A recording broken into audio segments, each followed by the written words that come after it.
Entergy is proud to support programming on LPB and greener practices that preserve Louisiana.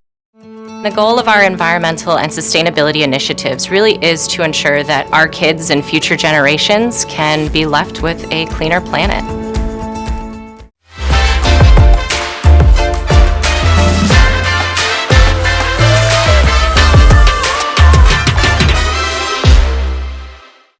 Additional support provided by the Fred B. and Ruth B. Ziegler Foundation and the Ziegler Art Museum located in Jennings City Hall.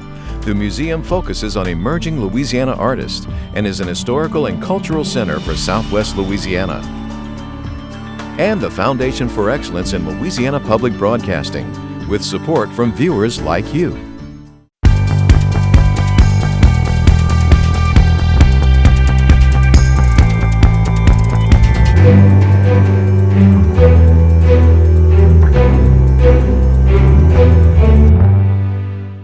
Most people don't even realize at the onset that they are being hacked.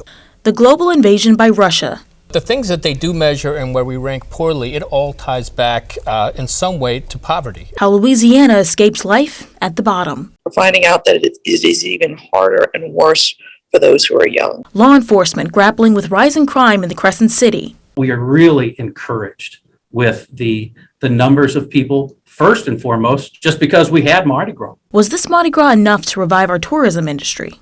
Hi everyone, I'm Kara St. Cyr. And I'm Andre Morrow. The end of Mardi Gras, the beginning of Lent, and a goodbye to indoor mask restrictions. New Orleans lifted that mandate Thursday with the hope that it can stay that way. So visitors to bars, restaurants, stores, any indoor business can now go in without a face covering. If cases remain low, the city will also lift negative test requirements and vaccines on March 21st. In a press conference, City Health Director Dr. Jennifer Avegno says lifting the mask mandate doesn't mean that the pandemic has ended. Simply wishing the pandemic to be completely over does not make it so, and viruses are unmatched in their ability to continue circulating, mutating, and harming. But at the end of 2 years, we are incredibly grateful for the patience, compassion, and commitment of New Orleanians that's got us here today. And a reminder, the mask requirement still stands on public transportation, at healthcare facilities, public schools, and airport terminals and flights. And now a check on some other news making headlines across the state. Louisiana has $900 million to give away, just waiting to be claimed by residents. The state's unclaimed property division can mean an unexpected big payday for the unaware. It's reported that some payouts are in the six figures. Unclaimed property can be anything from forgotten bank accounts, utility deposit refunds, wages, and life insurance money. The remains of a Louisiana man missing almost 7 years have now been found and identified. Kenneth Wayne Cole of Shreveport was 32 when he went missing in late 2015. Last August, DNA determined a skull found in a wooded area west of the city was that of the missing man. The skull is now being studied at the Faces Forensic Lab at LSU. A federal judge set today as the deadline for a former associate athletic director at LSU to add any new claims in her lawsuit against the university. The order came when the lawyer for Sharon Lewis only weeks ago alleged that a former assistant coach exposed himself to Lewis. That coach, Frank Wilson, in December returned to LSU on the staff of new head football coach Brian Kelly. Lewis has been a key whistleblower in the sex scandal that rocked LSU. The return of Mardi Gras had New Orleans feeling like its old self again after COVID knocked it off the calendar in 2021. Many hundreds of thousands of people returned to the Big Easy for carnival season, which peaked on Fat Tuesday, then ended at midnight. Also familiar for many, the hangover and the start of Lent. Lent is a period of 40 days during which Christians remember the events leading up to and including the death of their Savior, Jesus Christ.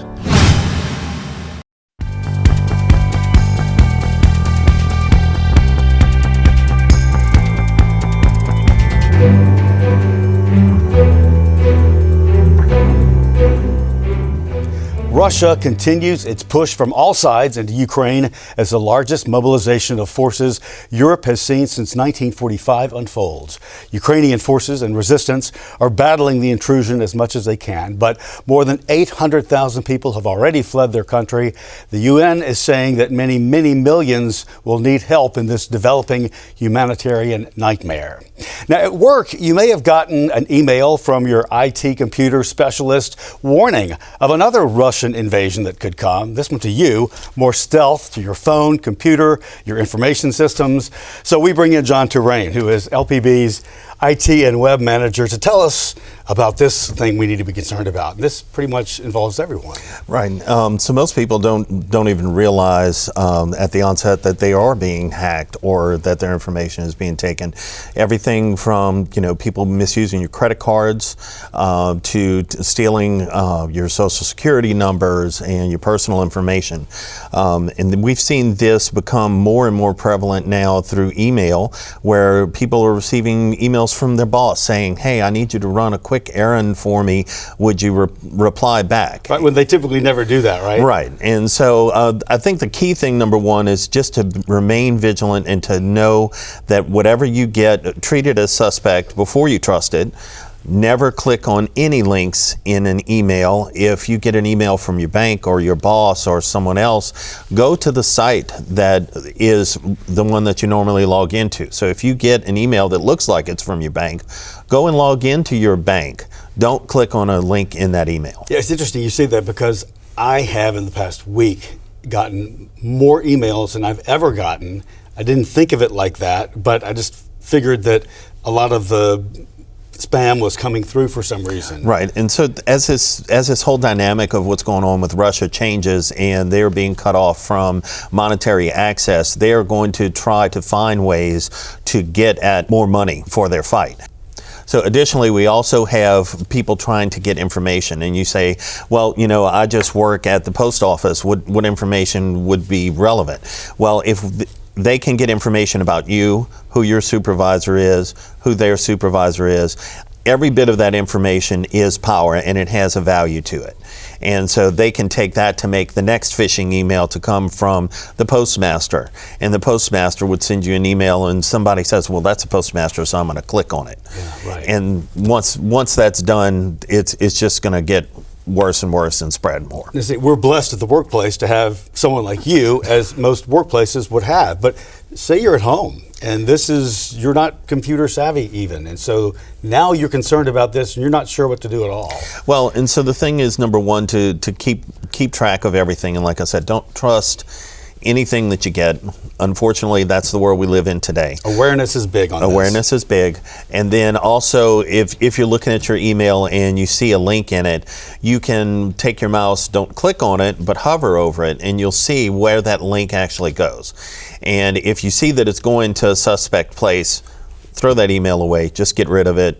And if you have any questions, you can go call your bank or log on to your banking server where you normally do. The protection part, the awareness part, who puts that all together? Well, in Washington or wherever, all over the country. Well, CISA, the CISA, is a government organization that basically provides advice and warnings and watches this. Right, and so they will basically reach out to companies and organizations. You can go to cisa.gov and you can look at their website, and they will put the latest threats that are being enacted and the problems that they're seeing. But also, it's just to do some very basic things. Number one, make sure your computer is up to date. Microsoft and all of the software vendors actually release updates that are very important, and they close up these security holes that the hackers will generally try to use to get in. And it's important to do that on a regular basis, because if you don't, then as soon as Microsoft publishes a gap that's in their software, the people who are hackers go and try to take advantage of it on as many computers as possible. John, thank you so much. It's been good for me to hear this, because I can be a little sloppy sometimes about it personally at home. We all can. And I don't need to be. None of us do. We've got more information also at lpb.org. John Terrain, thanks so much. Thank you.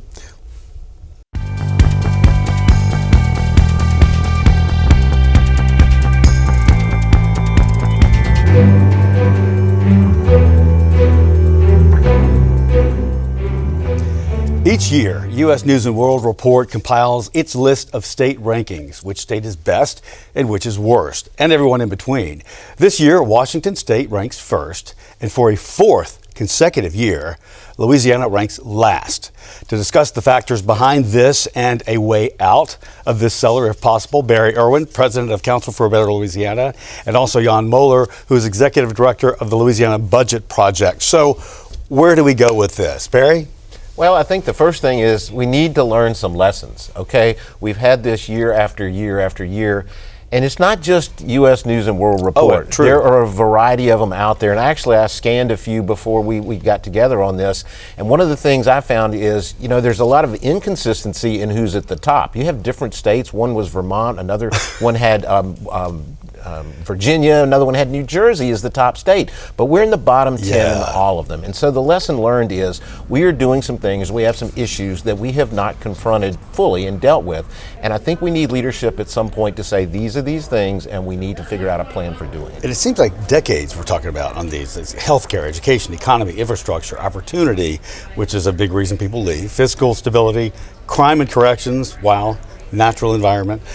Jan, I mean, it's like a obituary, I think, of what you would die from if that was the case. It's certainly depressing numbers. You know, unfortunately, they don't rank us on things like quality of music, entertainment, sports, culture, and food. Right. But the things that they do measure and where we rank poorly, it all ties back in some way to poverty. And that is where we have consistently ranked low for decades, for generations, really. We are the third poorest state, second poorest, highest child poverty rate. Almost half of black children in Louisiana are growing up beneath the poverty line. So until we address poverty in a systemic, sustained way, I don't think we're ever going to improve on issues like crime, education, economy, and so forth. And as to the state's top watchdogs, this is all right up your alley. This is what you advocate, talk about, we've got to do better. And there has been talk about it, but if there is improvement, everybody else is improving too, so we have not cut into any of the bad part of this poll. I think that's a part of the problem. I mean, obviously you're right. I mean, our group, Jan's group, we've been talking about a lot of these issues for a very long time. And we have made progress. There's no question we have. The problem is a lot of the progress we've made is against ourselves. I mean, other states are not static, as you say, too. And so what we haven't really been able to do is close the gaps in a lot of these things. Now, for instance, I'll use education. Our kids are much, much better off than they were 2 decades ago. You can look at the data. It is very clear. They have made progress. They started at very low levels. The problem is, so have other states and so have other kids, and we have not really accelerated the progress that we need to, and that's just one example. All right, so how do we accelerate? And we need to do it quickly. Well, I think it comes back to the fundamentals, and that it means, again, fiscal stability, raising enough revenue to support the needs of the state, making targeted investments in things like education and infrastructure, and doing so in a sustained way. Barry's right, we have made some progress on education. We have made progress on healthcare. Medicaid expansion has brought our uninsured rate to record lows. It's now better. We're doing better than average. So people have healthcare coverage. It takes a little while before that translates into a healthier population. There's a lot more that goes into public health than just having coverage. But that's where it starts. So we are starting to make some progress, but we still have a long way to go, particularly in areas of education, infrastructure. We all know, anybody who drives the roads in Louisiana, of course, knows how much and how far we have to go. There was a study that came out just recently where Baton Rouge had the 4th worst traffic in the entire country. And the other 3 were, New York, Los Angeles, and Chicago. So it's ridiculous for us to rank 4th on something like that. You can't fix that overnight. It takes decades of sustained investment to solve these problems. When you hear these rankings, and they are thorough, it's always fascinating when you hear economic development, and we're not like throwing stones at them, tout as, we've got this big industry coming, another industry. They all seem to be in a similar field to the large degree, but again, it's not enough of those coming in, and not enough of our talent is staying. Young talent is staying. And that's a big problem. And the other thing, just to touch on what you talked about earlier, What do we need to do? We need to set some things as priorities. I mean, if you look at it last year during the legislative session, one of the things, there were a couple of things that the legislature set as priorities. They wanted to do some tax reform. They wanted to do some things with infrastructure. They said that was important. Whether you like the way they did it all the way through, they made those priorities and they accomplished it. But we don't hear that the same way in some of these other issues. And I'll just give you one quick example. If we had, people running for governor or legislature the next time around and said, what I want to do is move the needle in education, and we're going to do it through early childhood investment. That's something we know we need to do.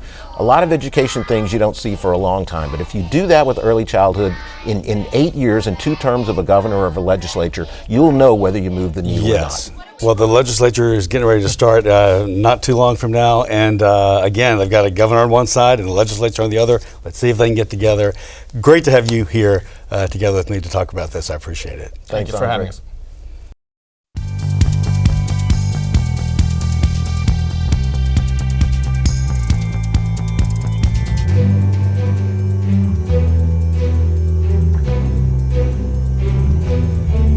Louisiana rejoiced in Mardi Gras this year after 2021's carnival season was canceled. The festival brings in millions of dollars annually to the state's economy. Charlie Winham with the Louisiana Office of Tourism gives insight on the economic outcome of this year's carnival season. The reason I'm talking to you today is because we finally had a Mardi Gras after a very devastating 2020 and 2021 whenever it came to parades and the festivities. So during 2021, actually everything was canceled. Do you know exactly how much revenue was lost because of that cancellation? From the data we see, the numbers are staggering. It's over a $1 billion with a B dollar loss to the entire state. That includes the lion's share in New Orleans, but that also means hundreds of millions of dollars across the rest of the state, from Shreveport and Lake Charles and Lafayette and Monroe. There's a lot of folks think Mardi Gras is just one day in New Orleans. That's outside of Louisiana. That's kind of how they think. But it's a season, and it's celebrated statewide. And it isn't just celebrated in New Orleans, and it's a family-friendly affair that draws millions of people to our state every year. What about this cancellation was so devastating? Who was harmed the most when this happened? Sure, lots of people. It includes hoteliers. It includes the people who work in the hotels and the restaurants, the attractions, the folks who transport people from one place to another. It includes tour operators. Without the customers, without the clients coming to Louisiana, the entire state suffers, actually. It just is such a domino effect that people come to Louisiana, they spend their money in restaurants, in hotels, and at attractions. And when, because of our pandemic situation, it just, dried up a lot of those resources and made it very, very tough for the last 2 years. I know a lot of hospitality workers, some people were forced to close their businesses. Some people may have had to furlough pretty much all of their workers just to get through that season. How was Louisiana able to recoup any of that money, or what were the efforts to try to recoup that while Mardi Gras was canceled? Sure. So when the pandemic first hit, Lieutenant Governor Billy Nungesser put into action basically a 3-year plan called the Sunshine Plan. And so while everything was still on hold, it didn't mean that things would get better, things would return. And that's exactly what we were setting ourselves up for. And still to this day, we're setting ourselves up for continued growth. A great example, say for this year's Mardi Gras, well, we had a Macy's Day Parade float. We also had a Rose Bowl Parade float. That generated 2 billion viewers across the world for both of those parades on a global audience scale that said, hey, think about Louisiana when you are ready to travel. And don't forget, we are here. From what I'm hearing from people that did attend Mardi Gras this year in New Orleans, there wasn't as big of a crowd as there normally is. Do you guys have an estimate of how many people attended this year? Kara, that's a very good question. The data is we're still waiting, but we are really encouraged with the numbers of people, first and foremost, just because we had Mardi Gras. That's a wonderful thing that we could have it in New Orleans, in Shreveport, in Lafayette, Alexandria, Lake Charles, all across the state. we had Mardi Gras. And that in and of itself is a huge success. Now, if those numbers aren't back to the numbers that we have had, a few years back, and as we've been peaking year after year after year before COVID, you know what? That's okay. We're planning, like I said, with the Lieutenant Governor's Sunshine Plan. It's a 3-year plan, and we want success, of course, immediately, but we're also thinking, and we're thinking outside of the box to make sure we have a good game plan that lets visitors and potential visitors know that Louisiana is open for business. Is there a prediction for how much the state will make next year based off of 2022's Mardi Gras? Yeah. If I had that answer, I'd be doing a whole lot of different prognostications across the country. We don't know. Coronavirus has just really been knocking us back and forth, but we're as hopeful as we've ever been. We've been hopeful about a year ago, and we learned from that. But once again, we're hopeful for this particular spring. All the fairs and festivals are on in Louisiana. We're so proud and happy to really brag about the over 400 fairs and festivals in our state, and promote every corner of the state, because people are going to be coming. They've already started coming, either by car or flying in. There's more convention travel moving up, and this most recent of Mardi Gras seasons and celebrations only adds to that really high level of optimism with the Lieutenant Governor and everyone here with the Office of Tourism. Well, thank you so much for taking the time to talk to me. Kira, thank you. All right, you take care. Bye-bye.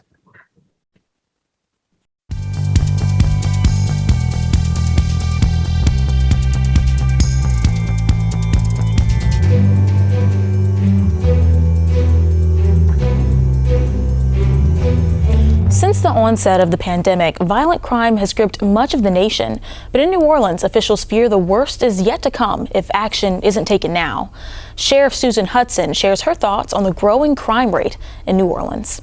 The city of New Orleans recorded a 64% increase in violent crime in 2020, which is a tremendous spike compared to 2018 and 2019. And in your opinion, I just want to know, what do you think is causing the surge?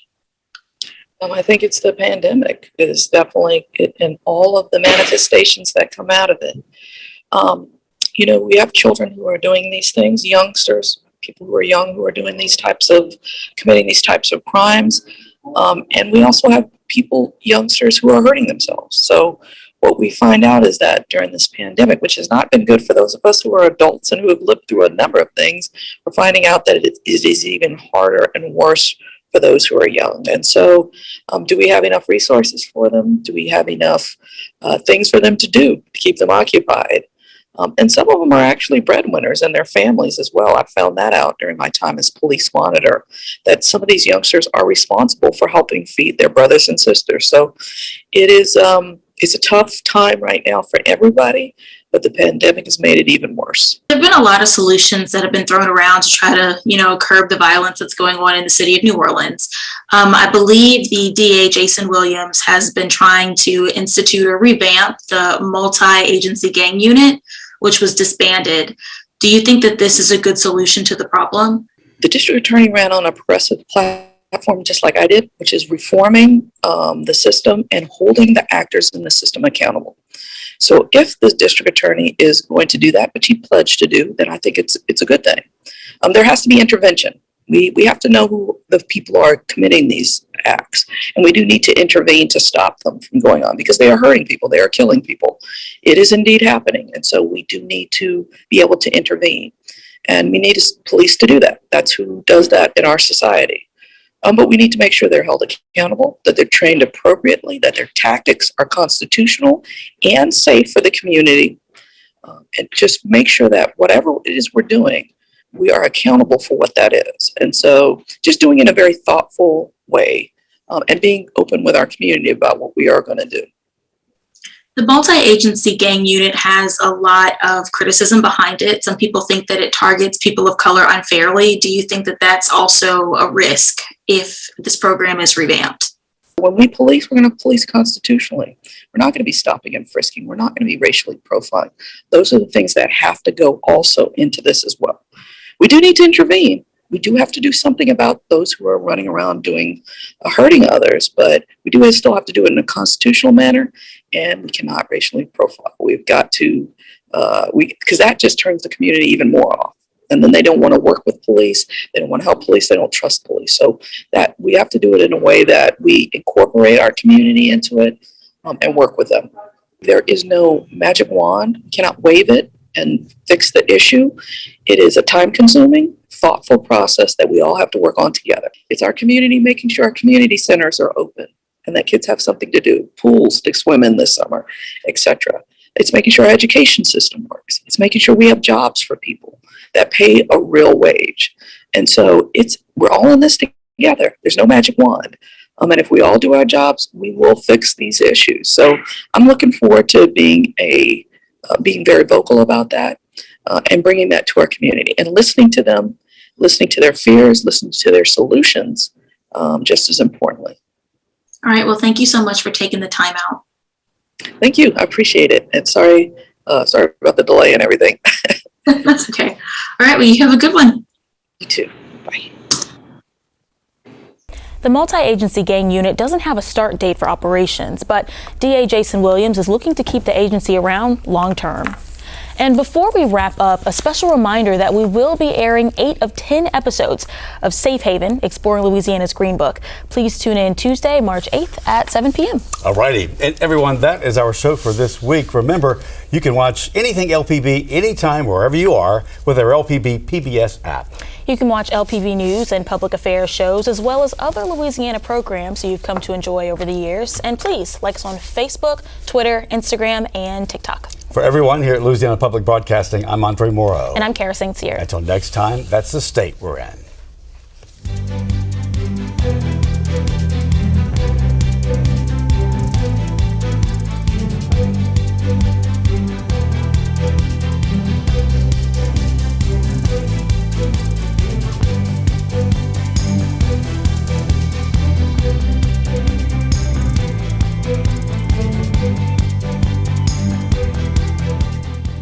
Entergy is proud to support programming on LPB and greener practices that preserve Louisiana. The goal of our environmental and sustainability initiatives really is to ensure that our kids and future generations can be left with a cleaner planet.